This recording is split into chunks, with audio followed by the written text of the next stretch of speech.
Tenho ressaltado nessa tribuna que a presidente Dilma Rousseff não corresponde à imagem de boa gestora que criaram em torno dela.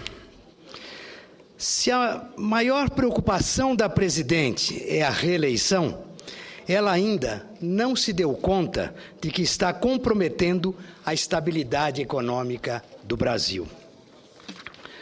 À medida que o quadro econômico de 2013, senhor presidente, se compõe e alcançamos a metade do segundo trimestre, a gestão econômica do governo Dilma dá sinais claros de incapacidade para estimular o crescimento e conter a inflação.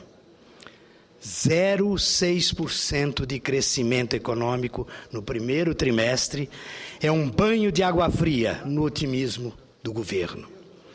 E olhe que esses índices só não foi pior porque tivemos a força costumeira do agronegócio.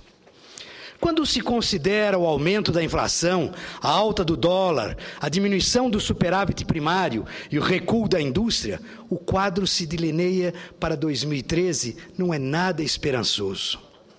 A reação do governo, lamentavelmente, foi péssima.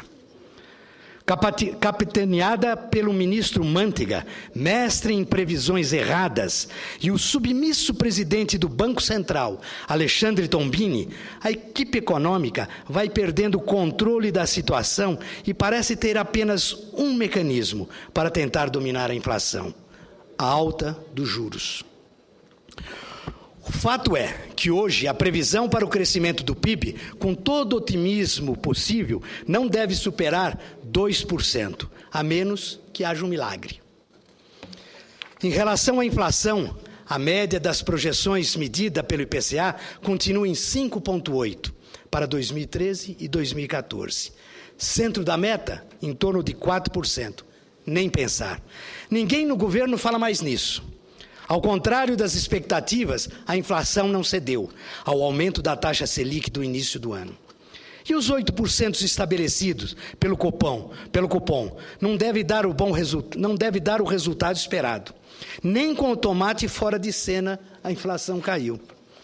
Nesse ritmo, a Selic deve ficar bem acima das previsões anteriores, 8,25% para o final de 2013.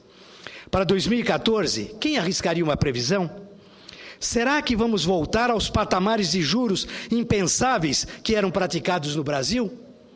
Ora, é evidente que há algo errado na política econômica do governo. As medidas para conter a inflação são insuficientes. A equipe econômica está presa numa armadilha, não consegue se mexer. A presidente Dilma, senador Aloysio, vai perdendo o controle sobre a política econômica. O efeito dessa letargia sobre os setores produtivos é nefasto. O Instituto Valor Data constatou que, entre 238 empresas não financeiras, as despesas cresceram mais que as receitas. Repito, senhor presidente, as despesas cresceram mais que as receitas. A consequência é óbvia. O lucro desse grupo caiu em relação ao verificado no mesmo período do ano anterior. E o resultado da complacência do governo, diante da inflação que faz as despesas crescerem mais rapidamente que o eventual aumento da demanda gerada pelos incentivos governamentais. Os lucros retidos são a fonte mais importante do investimento.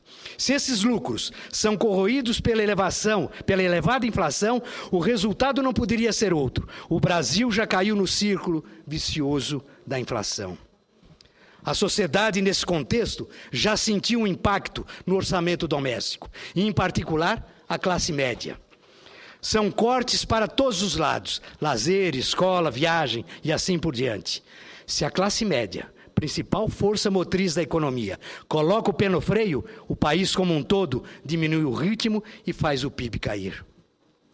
Mas, senhor presidente, é fundamental dizer nesse plenário que o governo da presidente Dilma está errado na condução da economia e pode destruir a estabilidade econômica construída desde o Plano Real.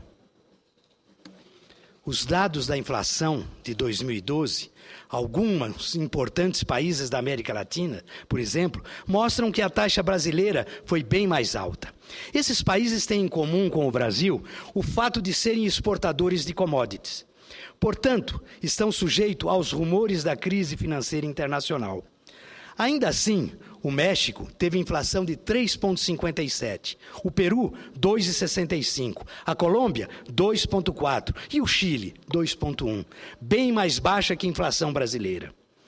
Aqui, a inflação só não foi o dobro da mexicana, mas esteve pelo menos 2 vezes acima dos demais vizinhos ou parceiros sul-americanos. Alguns economistas justificam a inflação pelo choque de oferta. Por isso, a inflação não responderia ao aumento da taxa Selic. Só esse argumento já invalida o principal instrumento de controle da inflação apresentado pelo governo Dilma, o próprio aumento dos juros. O problema da inflação brasileira é muito mais complexo. E o Congresso Nacional, em particular, o Senado Federal, tem a obrigação de exigir explicações adequadas da equipe econômica sobre o fenômeno inflacionário. Senhor presidente, eu não acredito que o ministro Manteiga não saiba dos verdadeiros fatores que compõem a inflação brasileira. Não acredito, muito menos, que o presidente do Banco Central também não conheça a verdade dos números. A menos ainda que a presidente Dilma desconheça o quadro real da economia brasileira. Mas por que então os senhores Manteiga e Alexandre Tombini insistem nesse costumeiro lenga-lenga que falam quando comparece ao Senado? Para mim, o governo da presidente Dilma não está de fato preocupado em vencer a eleição. A única meta tentar é a reeleição. A presidente sabe o que deveria ser feito, mas não tem ousadia nem audácia para fazer o que o Brasil precisa. Para controlar a inflação, serão necessárias medidas bem mais enérgicas. O corte deve começar por esta enorme máquina pública que onera o contribuinte e o setor produtivo, para arcar com custos de 58 bilhões de reais ao ano. Em 2002, no final do governo Fernando Henrique Cardoso, haviam 24 ministérios ou secretarias com esse status. O presidente Lula elevou o número para 37. E agora, a companheira Dilma achou que era pouco e cria mais 2. Hoje são 39 ministérios ou órgãos com essas condições. Desde Fernando Henrique, houve um aumento na máquina pública da ordem de 60%. Para um presidente que se diz boa gestora, não é impensável. Qual é o argumento minimamente razoável para a máquina pública crescer dessa forma? Os números são impressionantes.